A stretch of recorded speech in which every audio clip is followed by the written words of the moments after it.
All right, everybody, we are going into game two between UNSW as well as CMS. In the first game, CMS took it away.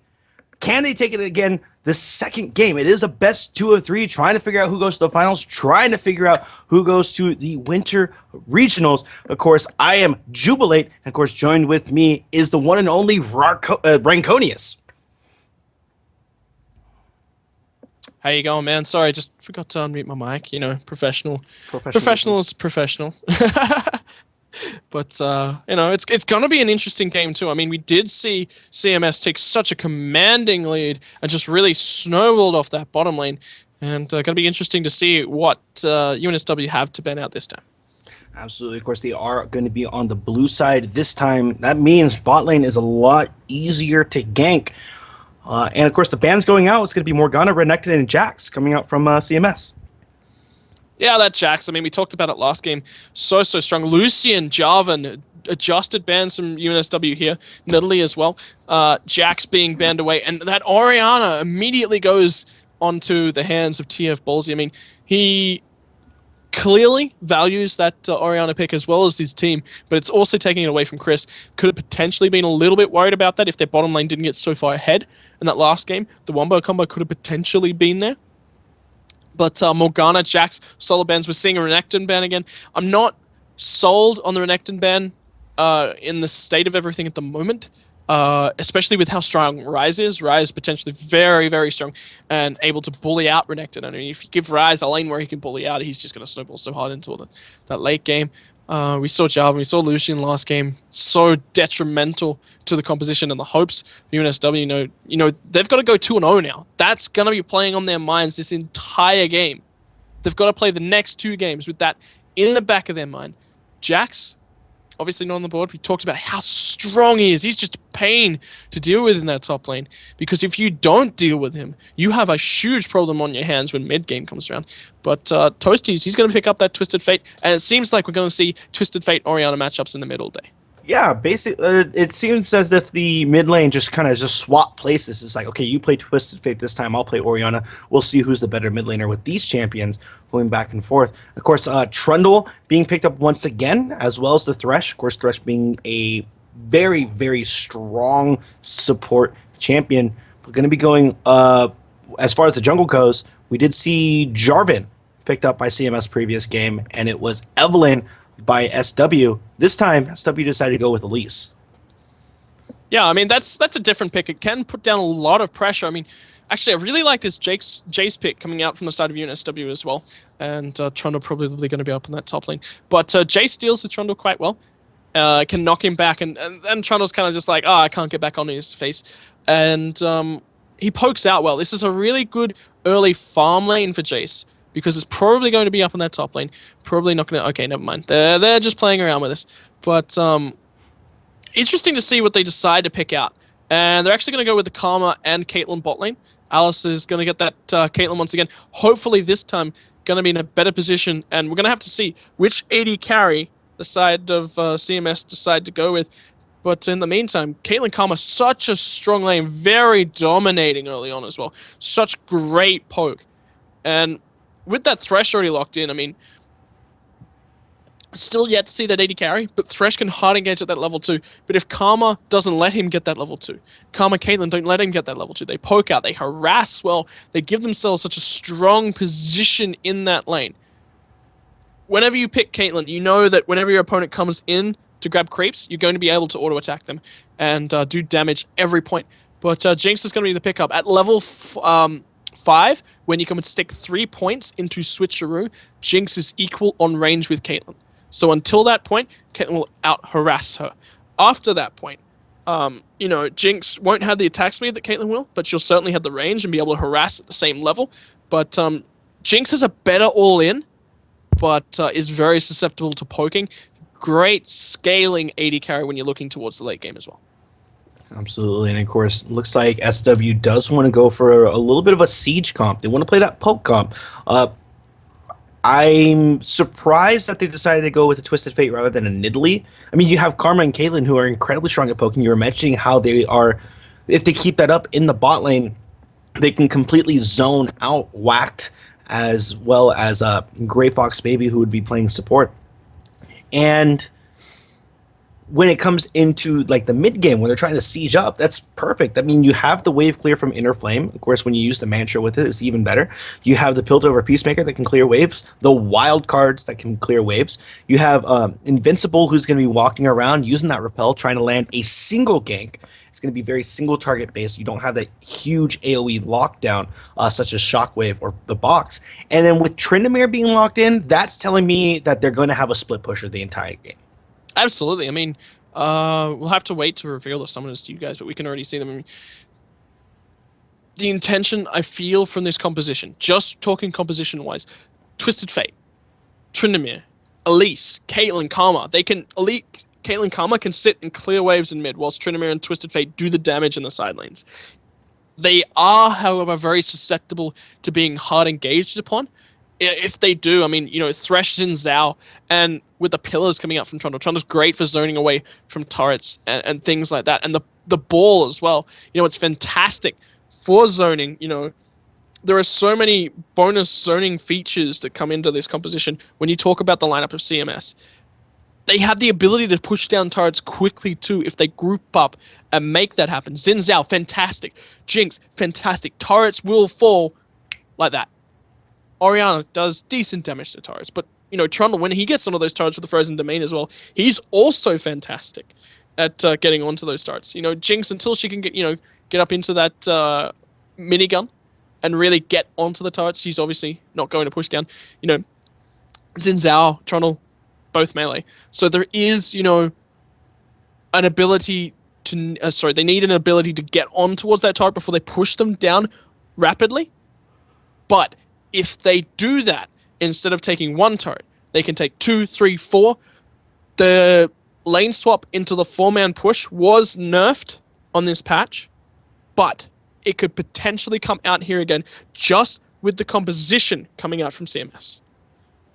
Absolutely. And of course, last game we saw actually Bullseye on the Twisted Fate, and his build actually went Athene's Unholy Grail to a Rabadon's Death Cap. There wasn't a Lich Bane completed relatively early on. Do you think we'll see that differently with Chris playing that Twisted Fate? No.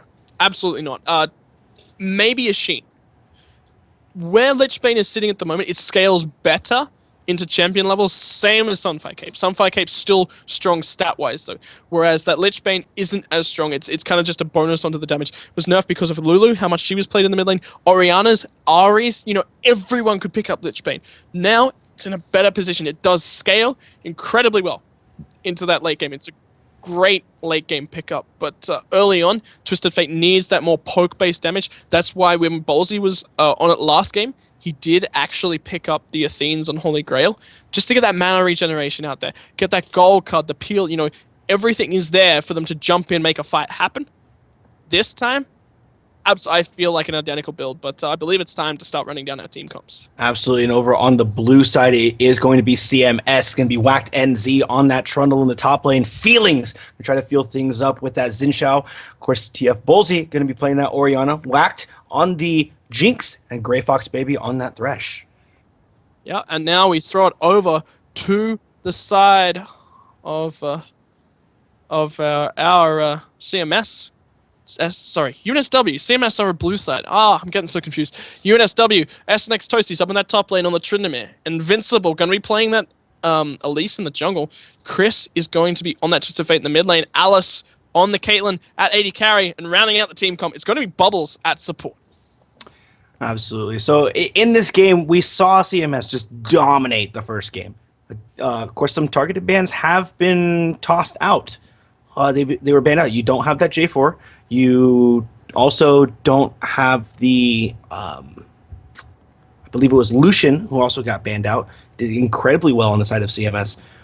Do you think with the new team comp that SW decided to go with, they're going for that siege, they're going for that poke comp, do you think they're going to be doing better this game? Can they take this out to try and push this into the third game so they can get to the winter regional qualifiers? If they play it solidly, I do like their composition, yes. Caitlyn pick isn't about getting onto the turrets in this composition. It is about playing safe, protecting your own turrets with the Piltover Peacemaker and the inner flames coming out from Karma. And Elise is there for the Volatile Spiderlings as well, allowing Tryndamere and Twisted Fate to do their jobs in the side lanes. Well, there you have it. I mean, got to be able to do that. Try to win this game. Getting into the game now, though, with the changes to the trinkets. As we all know, as soon as you buy it, it's ready in 30 seconds. It was meant to try and give a little bit more aggressive play, a little bit more aggressive level 1 play. But instead, what we're seeing is what happened with trinkets being at 1 minute. Very defensive play early on. They put that giant line of scrimmage, put down some wards at possible entrances. Any sort of aggression really ends up being roaming into the jungle, place a ward on their on a buff or in an area to see where they start, just so you can get a little bit of prediction later on.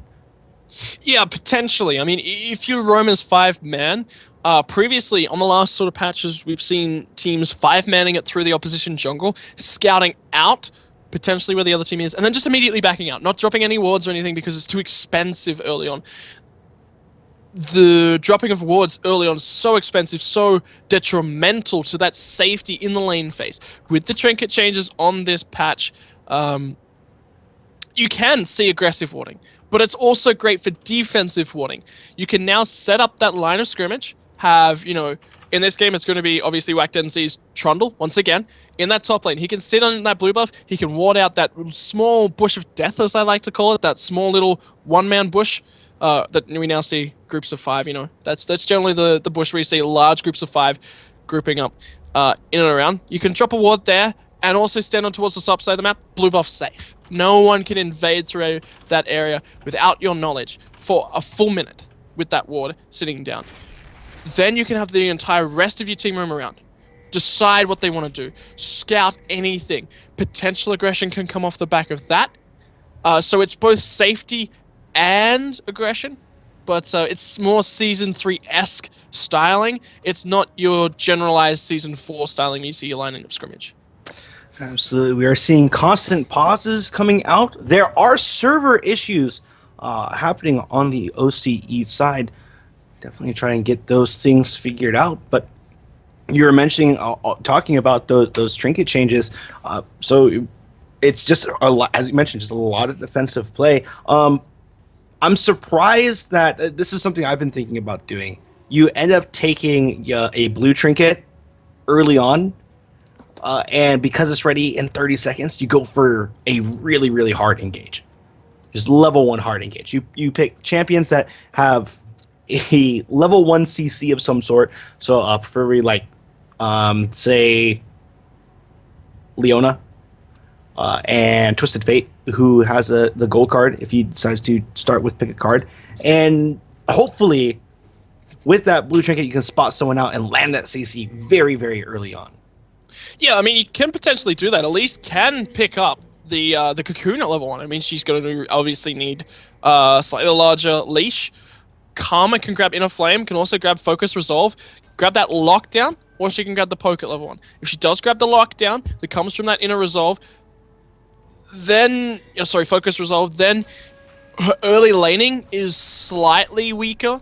That level 1 Poke is not present, and there is the ability for them to be hard engaged upon at level 2 if Jinx and Thresh grab that level 2 first. They will have a lot of knockdown and a lot of ability to engage, but it's just going to be safety. I mean, this is a smart call. Tryndamere is an auto attacker, but he's a melee auto attacker. Auto attackers are generally stronger at that level 1 phase. The longer range you can have at that level 1 phase is fantastic. Caitlyn's fantastic in level 1 engages because she has, decent damage, can Piltover Peacemaker. She's quite safe with that 90 caliber net as well if she decides to pick that one up. And she has that great range to constantly auto attacking at that level 1 point. But, Tryndamere, obviously he's not a caster, doesn't have any major spells that he can utilize at level 1. He's probably going to look to pick up Q at level 1, that Bloodlust. Makes him safe, puts a lot of damage down. And both of our teams now setting up for a normal level 1. I mean, we mentioned potentially there could be a 4-man turret push because Xin shoves turrets insanely well. Whacked on this Jinx shoves turrets insanely well. Not going to happen this game, but You know, as a potential strategy, it's something that teams certainly have to think about now. The warding changes definitely slightly counter that. You're a lot more safe, you're a lot more security, a lot more knowing exactly where your enemy are at that level 1 phase. That's why we didn't probably see it more so than the turret changes. So anyway, it's just normal laning. Absolutely, and the normal laning that we see is going to be the top lane between Whacked NZ and, of course, Toasties. Tryndamere is going to be looking to split push the entire game. That is something that Tryndamere is absolutely known for, but he's going up against Trundle. In the previous game, we saw that happen, and as soon as Trundle got that first kill, which was at Dragon, Shyvana couldn't even deal with him. Does Tryndamere have a better chance of dealing with Trundle than a Shyvana? I mean, if he got that early level 2, potentially he could have, you know, looked for some very early aggression. But Trundle managed to shove up the wave slightly harder. Tryndamere's looking to farm up a little bit more than Shyvana will, become a split pushing monster. He does scale incredibly well because he has tankiness in the form of not being able to kill for 5 seconds, but there's a hook bot lane. That comes out, but it ends up hitting a minion instead. Gray Fox Baby in a lot of trouble, down to about 200 health. Not able to secure a kill, but he is extremely low, but does have the health pots in order to sustain. Yep, absolutely. I mean, he can sit there and be quite safe underneath that turret once again. But you know, if this lane is safely played in the favor of Jinx, she's going to outscale Caitlyn. Caitlyn's just safer. Jinx is DPS and range will get higher than Caitlyn's ever will, but she's a lot less safe. There's a gank in the top lane that needs her. Cocoon did land, Whacked NZ in a lot of trouble. There's the repel, gonna try and get the fangs driven in. Not gonna be enough though. Whacked NZ though, forced out of lane. It's gonna allow Tryndamere to get some farm, and of course a little bit of an experience advantage. Yep, absolutely. I mean, shoving somebody out of lane early on, great for getting CS, getting experience. Experience is very crucial to setting up the lane dominance of especially a Tryndamere Trundle matchup. But Trundle just says, hey, I've got teleport. I'm just going to base, I'm going to teleport back in. So early on in the game, it's not like I can help out any other lanes majorly anyway. Me teleporting, the kills have probably already happened. And it's just a waste of the teleport, and they're going to run all the way back across the map. It's not worth it. So teleporting back in this instance is the perfect way to use that. You know, Toasties does take a small XP lead, but it's not major. It's not anything game-changing at this point. It's just slightly adjusting how Trundle will play this lane. Absolutely. I mean, it's now level 4, level 3, and top lane evens out level 4, level 4. Trundle picking up a second Doran's Blade for that trade potential. Tryndamere is now forcing this lane against Whacked NZ. Toasty is just doing a really, really good job of doing that, and that's going to help him start snowballing in the sense of becoming a split push monster. Yeah, I mean, if you leave Tryndamere alone, you don't pressure him before this 6 point. He's level 5 already. You're not going to have many opportunities to successfully gank him. That ultimate is up so regularly, you know, it's easy to deal with that one. And forcing pressure out, but not getting that successful gank down just spells a free dragon for your opposition. Xin Zhao just hasn't an opening to really feel like he's comfortable to gank that lane just because of how the Trundle matchup goes. I mean, he's got the spinning slash. Tryndamere just controls that lane with just being able to immediately get out of there and cancel out any poor trades that potentially could be happening. And now that he's gone base and he's picked up a Vampire Acceptor as well, like, Tryndamere is going to have so much of an advantage over Trundle. But there's the hook down in the bot lane, forcing out the flash from Bubbles, dodging over those flaming chompers. If that would have landed, that would have been a really, really good first blood. Absolutely. I mean, if you're able to get those chompers down, that's the benefit of a Thresh Jinx lane. You know, you hook Descendants in, then you flay as well, throw the chompers down. There is so much lockdown in CC, and then Jinx can just range up and make sure that she's sitting back and not in any sort of danger of taking too much damage in trades like that. Thresh is the one that's going to eat the damage, and it allows her to just make sure she can dominate the CS and really put herself ahead. And she is ahead in this lane, and being shoved up to a turret of a Caitlyn so regularly, especially with Elise on the map, is not the safest strategy. But Elise hasn't come down towards this bottom lane yet. You know, Elise is known for her abilities to early gank and early apply pressures, potentially early dragons, potentially early turret pushes. If she just comes down and shows herself in the lane, she's ranged. She can shove those turrets. As soon as they surrender it as well, she jumps onto it and sends out that skittering frenzy, clears the turret out so much quicker, and can apply that pressure to the map. It's not coming out from Invincible here, and he needs to make sure he gets that first gank off because, well, Xin Zhao, such a hard engager, does a lot of damage later on, and really, picking up an Elise, she kind of just turns into a tank. She is decent, was better at stealing major objectives such as Dragon and Baron, but she's only going to scale as a tank, and it's not huge against this team comp because like Trundle's just like, okay, you're tanky, I'll take your stats, because Tryndamere, he's focused on building damage. Absolutely, that does mean there's only going to be one frontliner for SW, which is going to be that Elise. In addition, I'm looking at items here, just a Spirit Stone coming out for Xin Zhao. There have been changes to Feral Flare. I'm a little surprised that he didn't try and pick that up because it would help with his, with the gank potential, his damage output. You essentially get Feral Flare, Blade of the Rune King, and at that point you can solo Dragon by yourself. Yeah, I mean, he can do that one, but he hasn't opted for the Feral Flare build route this game, and that's sensible, That's looking at your opposition lineup and going, okay, we're going to have a Tryndamere pressing one lane. I'm not going to have to show myself in the... I'm going to have to show myself so regularly in the lanes once they get to that split push phase. And, it's like, well, I can't really get the opportunity to farm up. Xin Zhao's actually behind farm and Elise as well. And that's also a big thing. He's not clearing quite as quickly early on. I mean, he will scale. The Feral Flare does scale incredibly well. It just is an item. The changes to it on this patch as well don't make it scale as well as it did previously. But looks like there could potentially be some 3-man roaming. No, never mind. Everyone's just going to return to normal in the top lane. But yeah, it's just a better itemization for the situation in this regard. Absolutely, and there's the Trundle teleporting up in the top lane, but a gold card ends up landing on Bullseye. There's the repel, they're going to try to land this, but there's the shockwave landing on 2, going in, the ignite ends up going down. There's the gold card once again, but it does not. It ends up landing, but first blood's going to go to Bullseye, as well as the double buffs. There's the gold card going once again, stuns up, the wild cards, gives it over, but then it's going to be the gank over on the Feelings with the knockup, able to secure the kill. Buff transfer complete. Yep, buff transfer complete. Bounces around and back to Xin Zhao. Just gets a refresh on those buffs. Whacked in the bottom lane though, takes a bunch of damage. Yeah, there's the death sentence, the box going out as well. There's the ace in the hole, I want to kill you in particular. And there's the super mega death rocket doing a lot of AoE damage, but that's the flash being forced out from Gray Fox Baby. Lots of ults used, lots of summoners used, but nothing to really answer for it. Yeah, not a lot to answer for it, but it does provide an opportunity for both bot lanes to go base, not really lose anything out. They're both going to pick up identical itemization here, and that's smart.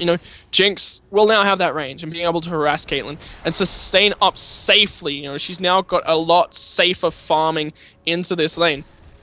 Look up at the top lane, both laners here again going for very similar itemization, and this is what it's all about, right now for Tryndamere. He needs these items to get snowballed, get those split pushes happening. Trundle's going to look to get tanky off the back of this, and he's kind of just going to help his team more. Tryndamere is all about that solo. I want to be the man. I want to continue pushing and have that ability to shove down turrets and apply pressure to the map. Trundle's about applying pressure through picking up teamfight kills. Absolutely, but Trundle is up in the top lane, just trying to trade a little bit with Toasties. It's not working out too much, but now we do have the two junglers starting to come in. They're trying to bait each other out. They need to get this knockup. They need to have the initial fight. Here comes Feelings just around the side. The spin out ends up going in on the Toasties. Toasties in a lot of trouble. He's going to have to force to pop the ultimate. He is going to survive. He's going to get away. There's an ultimate down, but those double buffs sitting on the Feelings, he is more than happy to have those. Yeah, they really helped him out there. I mean, Tryndamere forced to ghost as well. Trundle still has his flash. And Invincible, he doesn't get a successful gank off. Xin Zhao burns summoners, but in the bottom lane doesn't engage. There's another engage down in the bot lane. Alice being used the 90 caliber net to try and get away, but goes right into the range of Gray Fox Baby. There's the super mega death rocket being blocked out by Bubbles, but Alice takes down Baby, but goes down in return. Alice picking up a kill, and of course Grey Fox maybe picking up a kill. Trade 1 for 1, but there's the flash, there's the chain. They're going to try and lock down Whack. The teleport comes in from Toasty, throws down the old McDonald chicken, and gives Toasties a kill to him. He's going to be able to deal very well now with that Trundle. Repel attempted to be used in that mid lane, but not able to see something happen. Toasties is going to hang around for this dragon as well. I mean, Elise is here. There's 4 members for the side of University of New South Wales. This is the advantage that they need. Gold is exactly even. Kills are exactly even. They need to pick up this dragon. And there it is. They pick it up. They take a small gold lead. They need every little thing they can get because that is going to be one hardcore scaling Jigs. You have got to watch out for her, especially when she's going level with Caitlyn. I mean, Caitlyn manages to pick up a BT here, but Jinx kind of slightly just behind. We'll pick up those boots, though. We'll help her out in getting around that lane. Slightly slower move speed than Caitlyn, so that's also something you have to consider. And being able to pick up that bonus move speed here will help her get around, help her harass. You know, that's always an advantage that Jinx kind of needs. But it's not a BT. BT will scale, will help out that Caitlyn a lot better. She'll trade a lot more evenly now, but the burst coming out from Jinx, it's so high. Jinx and Thresh can just instantly kind of assassinate in a duo comp like that. And the bottom lane has to be aware, has to be careful of that for University of New South Wales. Absolutely, of course. South Wales doing an amazing job this game. It's not as commanding as previous games. CMS doing a little bit of a struggle. They're behind 400 gold, but there's a shockwave onto Chris. Chris has the ignite. He is ticking down, but he'll survive that. No problem. Able to pop that health potion. Yeah, this is where the main advantage is coming around the map for the side of CMS. I mean, this mid lane, Ballsy's played fantastically. He is almost 40 CS up. That's a lot of gold. You mentioned it, 400 ahead. TF can't come near him. He already has his completed Athenes as well, whereas Twisted Fate doesn't have that. He's forced to pick up, you know, the Fiendish Codex now. He's a little bit behind on the itemization, so the trades go so much further in favor of Orianna. But there's a gank bot lane. Absolutely, the Flaming Choppers ends up landing onto Bubbles. Bubbles ends up going down to Whack, but there's the Death Sentence. Feelings coming in as well, giving a double kill over to Whack. We saw him on the Lucian in the last game. As soon as he got that, he started just going ham on everyone. Absolutely, double kill, you know, was really the sign of we can win this lane, we can win this game. Last game from Whacked, and now University of New South Wales, they're not playing this lane as well as they potentially could. The Caitlyn, I have not been impressed at all by Alice. She's hasn't been able to find advantages at any stage of the game. Xin Zhao rotates, finds it on the gank. Twisted Fate takes too much damage in the mid lane. You know, this is a snowballing Jinx, snowballing Orianna combo. There is the wombo combo from the ball Xin Zhao initiate here. Or Thresh, Death Sentence. You know, there's a lot of CC, there's a lot of damage, straight out burst coming out from the side of CMS. And University of New South Wales, they have to be careful, but it's going to be a double gank in the mid lane. Absolutely, junglers are just around the side. Chris just staying safe as well as Ballsy. There is no war, but there's the shockwave. Lands on to Chris. Chris ends up throwing out the gold card, but it's going to be Xin Zhao jumping in. Feelings picking up a kill already. Invincible takes a super mega death rocket to the face. The sweep coming out to try and stop Bubbles from locking Feelings down. He does, so that's a 1-for-none trade. That was a successful gank. Well, I'll tell you what. 1-for-1 trade, is it? Well, it wasn't even a 1-for-1 trade. It was a one for none. 1-for-none. Yeah, in favor of CMS. That's advantage once again.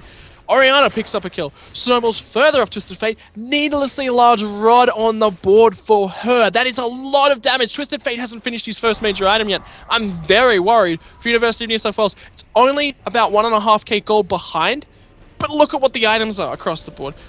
Trundle is the one that has the major advantage on the map, or, you know, ability to stay even. Everyone else is slightly behind, and that's not good. You know, it's not just one person, several. And look at Alice, she's out of position again. Absolutely, but everybody comes to the aid. It's going to be Thresh being taken down. Now Whacked in a little bit of trouble. He's being engaged on. There's 3 chasing after him. There's the ace in the hole. The heal comes out for to survive a little bit longer, but it's not going to be enough. Invincible picking that one up. Dragon's not going to be available until about 1:50, almost 2 minutes. So they're just going to go back to their respective lanes and try to push those out. Sorry, that was my bad. Alice was in the right position. It was Grey Fox Baby that was out of position. I called that one kind of wrong. But yeah, you know, it was a great pickup. But now there's a gank on the top lane as well. Forces Tryndamere away though. So now we see just the two people up in the top lane going to try and take a turret down. There's only one turret down in favor of CMS, whereas there are none for South Wales. Now make that two turrets, both top and bot, the outer lanes. And there it is, the mid lane. So all three outer turrets are down. That's going to open up the map for CMS. And instead of going for kills, we mentioned earlier they were a little bit behind, but they have swayed the gold lead in their favor. Taking those objectives, it's going to allow them to take a little bit more control of their opponent's jungles. Yeah, and taking those turrets, a minute out from the dragon respawning, that's a huge advantage. The map pressure provided and the safety and vision that these turrets give, Now Invincible, though, he's going to try and find an advantage up top, but Alice is dueling Whacked in the bottom lane as well. Absolutely, and Whack picks that up, no problem. Able to use that right-click damage. You get them items, this Bloodthirster, of course, tier 2 boots. And in the mid lane, though, there's two people here. Of course, Inshao just coming around the side. It's going to be the Shockwave. It's going to be flashed away, though. Not going to be anyone who picks that up. Death Sentence just barely missing. Gray Fox Baby not quite landing that one. And they're going to be looking to rotate down. Dragon's up in 15 seconds. Are they in a position to take this? I mean, everyone on South Wales is relatively high. And, of course, you do have Toasty split pushing on the top. Absolutely. Toasty's going to apply some pressure. Toasty does have his teleport as well, so he can join this dragon fight. It takes a lot of damage, so he's got to be very careful. But CMS is just so much stronger in this area of the map. Absolutely, and of course, CMS taking that dragon, increasing their gold lead. They're trying to make something happen now. The repel being forced by Invincible in order to get away. And Trundle Toasty's doing a very good job. Oh, sorry, Whacked NZ doing a very good job of getting Toasties off that top lane turret. Well, forcing him away, not allowing Trinity to pick up that turret. Trinity needs to find something and find it quickly, because otherwise his team's going to fall too far behind. He's going to be forced to group, and Trundle is better equipped to group up, become this tanky monster that is so hard to kill. CMS is just going to take advantage after advantage. Does pick up a static shift right now. That will help him push a lot. A lot of bonus move speed, a lot of bonus attack speed, bonus crit on top, and that bonus damage to help clear out the waves. And, Trinity does, with crits, will cool down Spinning Slash quite quickly. So that's the advantage of picking that one up. That's why you see people pick it up. I know before I started picking up Trinity and thinking about how Trinity worked, it used to confuse me. Why was the static shift, so important to Trinity? And then you kind of look at it, and it is the crits. And that's what it's all about, is bonus damage and the wave clear, But there's a gank in the bottom lane. Yeah, Cocoon ends up landing. There's the Destiny trying to do something here. The Death Sentence not going to be enough to stop it, but that's a super mega death rocket taking out Alice. It's a huge rocket straight to the face. It's just going to blow up right there. And they're looking to continue to this push, take out their first turret of the game. They need this from the side of University of New South Wales right now. If they don't find any advantages now, they're not going to get the opportunity to find them later on when they're forced back underneath their own turrets. Trinity, he's trying to set up, he's trying to split push. It's not working. There's always one member up there. So at least he's doing his job and forcing one member to the top side of the map. It's just, he's not able to duel a member yet. Of the team from CMS. Maybe Xin Zhao, he could potentially duel Xin Zhao, but he can't duel Trundle. Trundle just forces him away every single time. And Twisted Fate, he's trying to apply some pressure as well. He's got that ultimate, he's got that gate, starting to get up there in levels, and cooldown is coming down quite rapidly. He's starting to rotate, get some kills for his bottom lane, help them back out and get them back into this game, because Caitlyn is a long way out of this game at the moment. I mean, she's behind. Jinx has already got that shift. She's going to be rocking the faces with rockets of this comp from UNSW, so they need to find something now, get themselves tankier, but Instable's caught once again. So, but uses the repel, jumps away to the other side, avoids any sort of death sentence, and now they're just gonna, now you have CMS trying to clear out that ward. Yeah, ward going down. Yay, ward! That cheer in there, but they're just, University of South Wales is for the most part using their comp fairly well. It's whenever they do group up in the lane, they are sieging fairly well, but you do have that giant engage potential from CMS. And we haven't seen the ball delivery system be used as of yet, but I'm sure as soon as we do, it's going to make huge differences in team fights. CMS, they're confident around this Baron once again. They do have a lot of damage when you consider Jinx, Sinzao, and Trundle. A lot of sustain on that Baron as well. Again, all three members of that will have a huge amount of sustain. So they have the ability to just rotate tanks on this. If they can get the proper ward coverage required, or bait their opponents in and force them to fight them when they can't. You know, Tryndamere, again, off split pushing in the bottom lane, does have teleport, no ignite. And again, that's a large factor contributing to him not being able to dual Trundle. He is going to start applying a lot of pressure on towards that inner turret in about 20-30 seconds.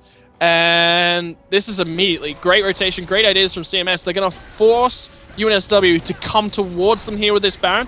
That's what it's all about. Tryndamere is going to be forced to teleport in just a second. Absolutely, the Destiny going out. There's the flash death sentence not landing, but the cocoon lands on the whacked NZ. They're going to try and continue chasing this. Gold card has been procced, but it goes away now. Meanwhile, you're going to have Tryndamere still split pushing the bot lane. There's no one down there in order to contest it. He is just wailing on that tower. It's now going to be a four-man push coming up from CMS down into the mid lane. The cocoon does land, but there's the Mantra Inner Flame. The pillar ends up going out, and now we have whacked NZ in this bot lane, gets Tryndamere off, relieves a little bit of the pressure, and of course he does have that teleport. He can come into the fight as needed, but they tried to bait out Baron. It was not successful, and that's a lot of damage on that inner turret. Well, here we go. That Baron dance once again. Elise is going to clear out those wards, grant the ward coverage, and now it goes back in favor of UNSW. It's going to be going base, picking up those wards, getting the sweepers, getting everything primed to continue cleaning out this Baron pit from the side of CMS. I mean, right now you look at the trinkets, not the trinkets, the gold generation items and what they've been turned into from both sides here. We see Frost Queen's Claim sitting on Karma. That's great. She helps her team kite, but harder engage potential comes in the form of that Talisman of Ascension. You can pop that, go hard. Frost Queen's Claim is a skill shot. It's not going to hit everyone. Talisman of Ascension is a skill shot in terms of AoE, but it is so much easier to buff your team with that one than it is to debuff the other team with a Frost Queen's Claim. So keep your eyes peeled for that one at the start of fights. How those talismans are used could very well turn the tail of any fights that come out. And of course, during that, we did have the top lane turret of CMS go down. Being able to get that's going to open up that map as well. Tryndamere doing a really good job of just staying in lanes where there is no opposition whatsoever. Again, this Baron dance is still happening, and there's a pink ward in the Baron pit, and University of South Wales continues to put wards in there, tries to aggro that Baron in order to get them off of their wards, but it's not working. They're trying desperately for vision, but by them continually coming to Baron, they're falling into the trap that CMS wants. They want to bait out this Baron, and if it's not contested, they're going to take it. It's already down to about half health. It's dropping down very, very quickly. But there's the teleport coming in straight into the Baron pit. The repel goes out. The box is used. It's going to be CMS picking up the Baron. The Descendant's over the wall. That's going to be a spin out to safety. The Destiny coming out, just giving a little bit of vision, trying to get there. But there is the shockwave forcing the flash from Alice. The gold card's still locked in, but it's not landing on anyone. But now lands on the whacked NZ. The Super Mega Death Rocket goes out, but it's going to be the missile that picks that kill up. And with a Baron up, CMS, they're going to clear this wave out and continue a push, but there are pings going for Dragon. Of course, not everybody needs to go there. They're at a point where they can send one person and do a four-man push down that mid lane. Tryndamere going in that top lane, though, but do you think he should be in that top lane, or should he come down into this mid? He needs to find some advantage. His team is just going to lose things. He's got to find something, find an objective, keep his team in that. Right when that fight started out, the difference between the team was 400 gold. Now look at it. Baron. That's a couple K gold. Then they pick up a Terra. Some more gold added onto that one. They're going to pick up this Dragon. And now, look at this. CMS, one game up. If they win this one, they're off to Winter Regionals and they're on to the finals from your Winter Arena. You know, they're now sitting in the hot seat. They have a Baroned up team. All members are still alive with that buff. They pick off 2 more members coming from the side of UNSW. They take more advantages. You know, this is all in CMS's favor. What can they find off this one? I expect them to maybe look to shove down both of those remaining inner turrets, get some advantages. More advantages, get that gold lead really pumping, make sure that they make the most of this Baron by picking up those turrets whilst they can. They also could potentially look to take just straight out that mid lane inhibitor turret. They do have the Baron buff. You know, they do have the stats to get in there. Jinx is going to shove that turret down like an absolute monster if they get onto it. But Twisted Fate clearing out the waves. He's forced to stay with his team this game and engage with that Destiny as well. It's really engaged. They're looking to pick up Whacked. Whacked is very immobile. That's why you see, you know, Twisted Fate engaging, picking up that Zhonya's Hourglass. That's what that is all about. You know, Twisted Fate into a Jinx, you know, highly immobile Jinx. And Trundle, he's just gonna keep beating on Toasties. Toasties is in trouble up here.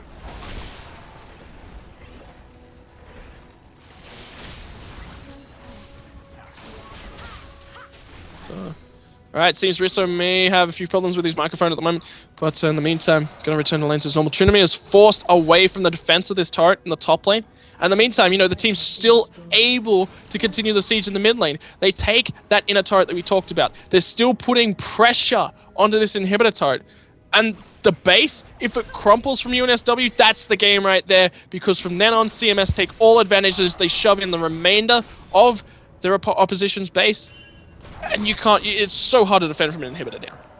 Absolutely, and that's what you really need to do in order to try and get like the biggest advantage. It really comes down to breaking the base. I can't tell you how many times I have seen teams get to the point where they're down to the inhibitor turrets, but they just can't break through. There's going to be an engage up in this top lane. Whacked NZ trying to do anything he can to stop Toasties from split pushing, and so far he's doing a really good job. We saw earlier it was the 1v1 in that top lane, even with the red buff. Toasties had such a difficult time going up against him. The turret dropping down so incredibly low. The Zhonya's being used by Chris in order to dodge out that shockwave. There's the cocoon, lands on the Felix, and now Toasties is right into the middle of the fight as well. Toasties ends up using the popping that ultimate, and he gets knocked up, but he's going to go down to Bolzy, and now they're just continuing this engage. Trundle being that giant front line takes a bite out of Chris, but it's going to be Orianna picking up the kill. 90 caliber net on Alice being trying to get away, but that's the flash command attack with the auto attack, giving the triple kill over to Bolzy. And that's going to be inhibitor down. Alicia's the only one up, and they're going to continue on to these Nexus turrets.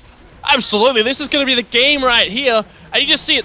Trundle's tanked. Oh, Invincible. Oh, he's living on the rappel.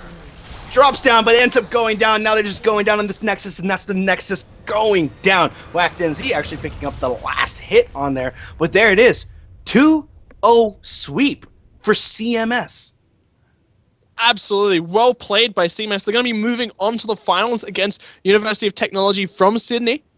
That is going to be their opponent. Both of these teams now, University of Technology Sydney, CMS, both guaranteed to head to the Winter Regionals. Congratulations to those teams right there. They have earned it. They fought their way through the Winter Arena brackets. They qualified for the Winter Arena. And everything has just gone CMS's way in this best of three.